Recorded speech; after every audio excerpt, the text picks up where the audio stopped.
Voy a comenzar con algo que seguramente generará incomodidad de muchos de ustedes, especialmente si lo escuchan desde la comodidad de su lugar en los Estados Unidos, pero tengo que ser claro, el tiempo ha llegado para hablar de algo que ha estado oculto durante más de 170 años. No se trata de una simple cuestión de nostalgia histórica o de un nacionalismo sin sentido, ni mucho menos de un intento vano por revivir glorias del pasado.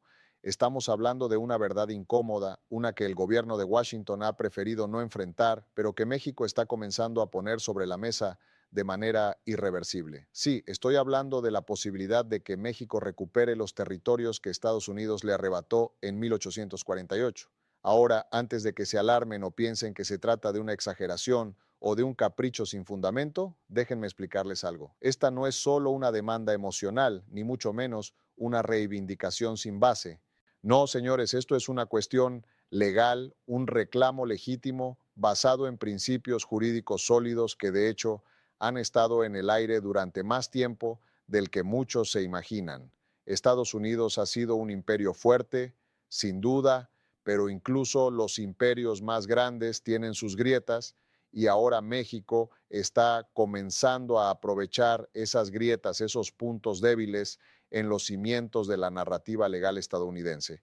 Lo que está sucediendo es que los acuerdos históricos, en particular el Tratado de Guadalupe Hidalgo, bajo el cual Estados Unidos se apoderó de vastos territorios, hoy no se sostienen en los términos que el derecho internacional moderno exige.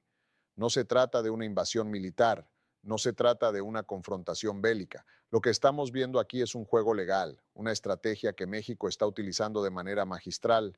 Lo que hace aún más interesante este escenario es que por primera vez en mucho tiempo Estados Unidos no tiene la capacidad moral ni política para defender esa historia, esa narrativa que ha sostenido durante siglos. Siendo totalmente sincero, la realidad es que este tratado fue firmado bajo presión, bajo coerción después de una invasión y, lo más importante, bajo una amenaza clara de continuar una guerra total si México no cedía. Ahora, algunos de ustedes podrían decir, pero eso fue hace más de un siglo. Y sí, puede que sea así, pero el derecho internacional no se mide por el paso del tiempo, sino por los principios fundamentales de justicia, equidad y autodeterminación. Y esos principios hoy están desmoronando esa narrativa que por tanto tiempo hemos aceptado como incuestionable. Entonces pregunto, ¿pues es posible que México pueda realmente recuperar esos territorios? ¿Es este solo un sueño nostálgico o es un escenario plausible respaldado por un cambio en las leyes y las realidades políticas del mundo moderno? Le prometo que conforme avancemos, descubrirán que las respuestas no son tan simples como parecen. Lo que está en juego no es solo un pedazo de tierra, sino la credibilidad de una nación, la legitimidad de sus acciones pasadas y su capacidad para adaptarse a un mundo que ya no acepta tratados firmados bajo amenazas.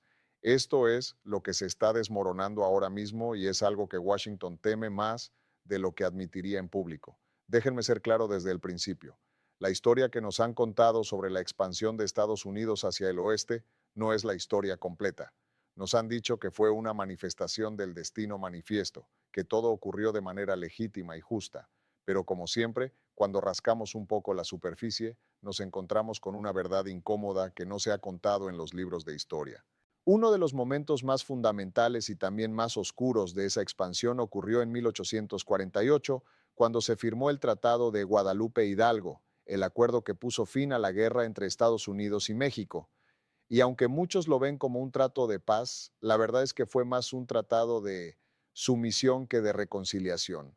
México no tenía muchas opciones en ese momento. Estaba siendo invadido. Su capital, Ciudad de México, había sido ocupada por las fuerzas estadounidenses y las amenazas de una destrucción total flotaban en el aire. Este tratado no fue una negociación en igualdad de condiciones, fue una imposición.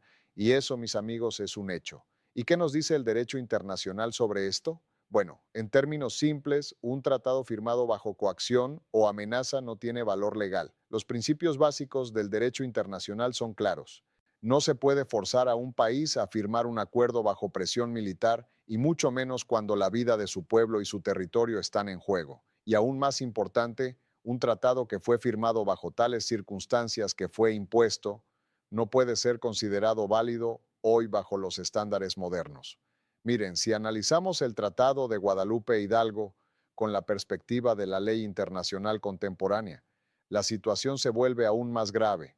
Este tratado fue firmado después de que Estados Unidos invadiera México, ocupando su capital y bloqueando su economía. México fue obligado a ceder más de la mitad de su territorio, no porque fuera una elección libre, sino porque las fuerzas militares de Estados Unidos tenían a la nación mexicana en una posición de total vulnerabilidad. Eso suena a una negociación justa. No lo creo. En cualquier tribunal internacional, hoy en día un acuerdo de este tipo se vería como una violación flagrante de los derechos de México. Y no, no estoy diciendo esto solo porque sea una especie de discurso antiimperialista. No, amigos, esto es derecho. Estos son hechos documentados. Las propias cartas militares de Estados Unidos, los archivos del Congreso estadounidense muestran cómo la presión fue ejercida directamente sobre México. No estamos hablando de una negociación pacífica, sino de una imposición por la fuerza y bajo esos términos, un acuerdo firmado bajo coacción no tiene ni valor moral ni valor legal. Entonces, ¿qué pasa hoy con este tratado? Pues bien, resulta que el derecho internacional ha evolucionado y lo que antes se veía como algo consentido hoy en día ya no se acepta así. Los tratados firmados bajo presión, la anexión forzosa, ya no se consideran válidos, especialmente cuando están en conflicto con los principios de autodeterminación y justicia, que son fundamentales en las relaciones internacionales modernas. Ahora pueden preguntarse, ¿por qué esto importa ahora? Bueno, no es solo una cuestión de historia, es una cuestión de justicia, porque si hoy en día se pudiera probar que el Tratado de Guadalupe Hidalgo fue impuesto bajo amenazas y coerción, se abriría una puerta legal que podría cambiar el curso de la historia. Y eso, mis amigos, es lo que México está comenzando a explorar. Las pruebas están ahí. Y como ya han comenzado a señalar los académicos internacionales y los organismos globales, el tratado está en la cuerda floja. Los principios que una vez se aplicaron a acuerdos como este ya no son válidos porque el derecho internacional moderno exige equidad, no imposición. Entonces, ¿qué significa esto para México? Simple, tiene un fundamento legal sólido para cuestionar este tratado. Y a medida que más personas entienden esto, la narrativa que durante tanto tiempo ha favorecido a Estados Unidos empieza a desmoronarse. La pregunta ahora es, ¿quién tiene la voluntad política para enfrentar esta verdad? Y más importante aún, ¿quién tiene la capacidad para detener lo que ya está en marcha? Los próximos años podrían ver una revalorización histórica de este tratado y eso podría tener implicaciones mucho más profundas de lo que algunos están dispuestos a admitir. Es curioso cómo las grandes naciones, como los grandes imperios, parecen tener una forma de olvidar su propia fragilidad durante mucho tiempo. Estados Unidos se presentó como una superpotencia, una nación capaz de hacer frente a cualquier desafío con una unidad interna inquebrantable. Pero si miramos de cerca, la realidad hoy es bastante diferente.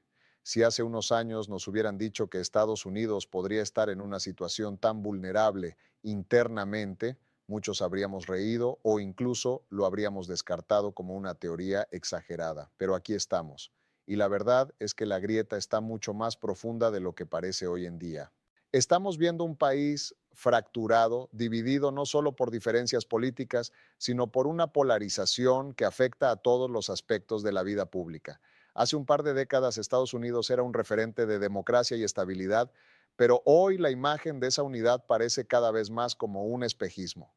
La división interna ha llegado a un punto donde, en muchos aspectos, las diferentes partes del país ya no se reconocen entre sí. Estados Unidos ya no se ve como una nación unificada bajo un solo propósito, sino como un conjunto de facciones que luchan por la supremacía. La política se ha convertido en un campo de batalla donde no se debate por ideas, sino que se lucha por la supervivencia. Y eso, mis amigos, es algo que tiene consecuencias muy serias. En lugar de ser una nación que se enfrenta al mundo con una sola voz, estamos viendo una disonancia interna que está debilitando la posición global de Estados Unidos. Las tensiones entre los estados y el gobierno federal son cada vez más evidentes. Estados como Texas desafían abiertamente la autoridad del gobierno central, actuando casi como si fueran países independientes, con gobernadores que más parecen presidentes de micronaciones que ejecutivos de un estado dentro de una nación. Este debilitamiento interno tiene repercusiones directas en la capacidad de Estados Unidos para gestionar sus asuntos externos. ¿Cómo se espera que un país que no puede siquiera mantener la unidad dentro de sus propias fronteras pueda hacer frente a los desafíos que provienen de fuera? ¿Cómo puede mantener sus derechos históricos como los que establecen el Tratado de Guadalupe Hidalgo? Cuando su propia autoridad está siendo cuestionada por dentro, los enemigos no siempre se presentan con armas o tanques. A veces la amenaza más peligrosa viene de dentro, y en este caso esa amenaza es la falta de cohesión política. No nos equivoquemos, este es un tema serio. Si no podemos encontrar una manera de superar esta fractura, de sanar esas divisiones internas, ¿cómo podemos esperar que el mundo vea a Estados Unidos como un líder confiable? Un país que no puede sostener su propia unidad, no tiene la misma capacidad para defender sus intereses históricos en el escenario global. Y eso es algo que México y otros países ya están empezando a notar. Si las tensiones internas siguen escalando, y la capacidad de Estados Unidos para resolver sus problemas internos sigue disminuyendo, la nación se verá cada vez más vulnerable ante cualquier tipo de desafío externo, incluidos los reclamos territoriales. Y lo peor de todo es que la propia narrativa de Estados Unidos, esa idea de una nación imparable e invencible, está comenzando a desmoronarse bajo el peso de sus propios problemas internos. Los errores del pasado siempre tienen una forma de alcanzarnos, y en este caso las divisiones internas que hoy existen en Estados Unidos podrían terminar siendo una de las mayores amenazas para la estabilidad del país a nivel global. Así que la pregunta es, ¿puede Estados Unidos superar sus propios demonios antes de que las presiones externas lo destruyan? ¿O vamos a seguir viendo cómo se derrumba lentamente la columna vertebral de una nación que alguna vez fue la más poderosa del planeta? Hace algunas décadas, muchos de nosotros, tanto en Estados Unidos como en el resto del mundo, veíamos a México como un vecino más, un socio comercial secundario, algo así como un jugador en el fondo de la cancha, cuyas jugadas no realmente afectaban el curso del juego global. Pero si miramos hoy, la realidad ha cambiado de manera asombrosa. México ya no es ese país que se ve desde lejos hoy. México es un jugador clave, un socio estratégico indispensable, y lo que es más importante, un país que tiene el poder de cambiar las reglas del juego sin tener que recurrir a la fuerza militar. Veamos primero lo que muchos podrían considerar una de las áreas más importantes, la economía.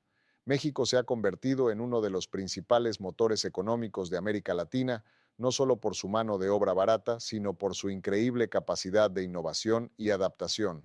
La industria automotriz es un claro ejemplo, mientras que durante mucho tiempo Estados Unidos fue el principal productor de autos del continente. Hoy México es el líder en la manufactura de automóviles, especialmente para las marcas más grandes de EU. Es más, no sería exagerado decir que gran parte de las plantas de ensamblaje de automóviles en Estados Unidos no podrían funcionar sin las piezas y componentes que llegan desde México. ¿Y qué pasa si México decide un día frenar o ralentizar esas exportaciones? El caos que provocaría sería suficiente para paralizar grandes sectores de la economía estadounidense. Ahora bien, la producción alimentaria, México es otro pilar fundamental en esta área. Mucho de lo que comemos en Estados Unidos proviene de México: frutas, vegetales, carne, productos procesados. Lo que muchos no saben es que las cadenas de suministro alimenticias de Estados Unidos dependen enormemente de la producción mexicana. Si México decide cerrar la llave de estos suministros, la escasez que enfrentaríamos no solo elevaría los precios, sino que podría generar problemas serios de abastecimiento. Así que cuando hablamos de poder estratégico, no estamos solo hablando de recursos materiales, sino de la capacidad de un país para influir en la estabilidad de otros sin necesidad de disparar una sola bala. Y si esto no les parece suficiente, ¿qué tal la tecnología? México ha emergido como un líder en la producción de tecnología avanzada, particularmente en el sector de la electrónica. Muchas de las empresas tecnológicas más importantes del mundo, incluidas las estadounidenses, dependen de México para la fabricación de componentes electrónicos esenciales. ¿Y qué pasa si México empieza a presionar en este sentido? Si decide que no va a seguir proporcionando esa infraestructura clave, las consecuencias serían monumentales. Lo que estamos viendo es una reconfiguración del poder económico. México ya no es ese país que está simplemente esperando su turno en la fila hoy. México tiene algo que es esencial para cualquier economía moderna: poder de negociación. Y el punto clave aquí es que este poder no tiene que ver con la fuerza militar, sino con los recursos, la capacidad industrial y las cadenas de suministro que controla. México tiene por primera vez en la historia moderna la capacidad de decir no sin tener que preocuparse por las represalias militares inmediatas. Puede poner condiciones, puede negociar desde una posición de fuerza y lo mejor de todo sin recurrir a la violencia. En este sentido, México ha aprendido una lección crucial. El verdadero poder no siempre se mide en tanques o aviones, sino en la capacidad de influir en la economía global, de cambiar la dinámica de producción y suministro, de tener el control sobre lo que otros necesitan. Y no solo se trata de los recursos materiales, México también ha comenzado a tener un poder estratégico en términos de influencia política. Con su proximidad a los Estados Unidos y con la creciente importancia de su economía, México está en una posición única para ser un jugador clave, no solo en América Latina, sino en el escenario global. La capacidad de presionar de manera diplomática sin tener que recurrir a la confrontación es una habilidad que pocos países tienen, pero México hoy en día está demostrando que no solo es un socio más en la relación con Estados Unidos, es un socio con un poder real para cambiar las reglas del juego. Así que cuando piensan en México, no lo vean más como un país pequeño, dependiente. México ya no está simplemente jugando el juego. México está en la mesa con una mano fuerte y tiene la capacidad de hacer que el resto del mundo lo escuche. Y si no estamos prestando atención, si no reconocemos la nueva realidad de la importancia estratégica de México, entonces nos arriesgamos a quedarnos atrás, a subestimar lo que ya está sucediendo. México ya no está esperando su turno, está tomando la delantera. Hemos recorrido un largo camino y hoy al mirar lo que está en juego, no podemos darnos el lujo de ignorar las lecciones que nos da la historia. Las cartas están sobre la mesa y la situación es clara. Estamos viendo un cambio fundamental en el equilibrio de poder, no solo en América Latina, sino en todo el mundo. La narrativa que durante tanto tiempo favoreció a Estados Unidos, esa idea de invulnerabilidad, de dominio absoluto, está empezando a desmoronarse. Y la razón de esto es simple, las reglas del juego han cambiado. Primero, el derecho internacional ha evolucionado. Lo que antes se aceptaba como un hecho consumado, como un destino manifiesto, hoy en día se enfrenta a una revisión profunda. Los tratados impuestos por la fuerza, como el Tratado de Guadalupe Hidalgo, ya no son tan inquebrantables como lo fueron una vez. México tiene una base legal sólida para cuestionar ese tratado y eso es algo que Estados Unidos no puede ignorar. No se trata solo de un reclamo territorial, se trata de una lucha por la justicia, por la legitimidad, por la capacidad de un país para defender lo que es suyo. Y si Estados Unidos no actúa con cautela, si no toma en cuenta estas nuevas realidades legales, podría enfrentar una crisis diplomática de proporciones épicas. Por otro lado, no podemos olvidar la debilitación interna de Estados Unidos. No es solo una cuestión de poder militar o económico, es una cuestión de cohesión nacional. Un país que está tan dividido por dentro no tiene la misma capacidad para actuar con la misma fuerza en el escenario global. Las fracturas políticas y sociales que vemos hoy en Estados Unidos son una amenaza real. Si no se resuelven, si no se restaura alguna forma de unidad, entonces cualquier desafío externo, como este reclamo de México, podría ser el desencadenante de una crisis más grande. La vulnerabilidad interna de Estados Unidos podría ser el talón de Aquiles que lo haga caer en el futuro cercano. Pero esto no es solo un peligro para Estados Unidos, esto también representa una oportunidad estratégica para México y otros países. México, por primera vez en su historia moderna, tiene la capacidad de negociar desde una posición de fuerza. No está buscando una confrontación directa con Estados Unidos, pero sí tiene la capacidad de presionar, de utilizar su poder económico y estratégico para poner en duda el dominio histórico de su vecino del norte. Y no solo México, otras naciones que han sido históricamente subordinadas pueden ver en este caso una lección importante. Si México puede desafiar un acuerdo de 1848, ¿quién dice que otras naciones no pueden hacer lo mismo? Es un escenario complejo, lleno de riesgos y oportunidades, pero lo que está claro es que el mundo está cambiando y las potencias del pasado ya no tienen el control absoluto que una vez tuvieron. Este es el momento en que las viejas estructuras deben ser cuestionadas y los líderes en todos los niveles deben decidir si van a adaptarse o seguir aferrándose a un pasado que ya no existe. La pregunta no es si el mundo va a cambiar porque eso ya está sucediendo. La pregunta es si Estados Unidos podrá adaptarse a ese cambio o si al contrario va a quedarse atrapado en un conflicto interno que le impida actuar de manera efectiva en el escenario global. Así que en resumen, lo que tenemos ante nosotros no es solo una cuestión de territorios disputados, es una cuestión de justicia, de poder y de la capacidad de un país para enfrentarse a los desafíos del futuro. Y si Estados Unidos no toma estas amenazas con la seriedad que merecen, el futuro podría ser muy diferente de lo que imaginamos hoy.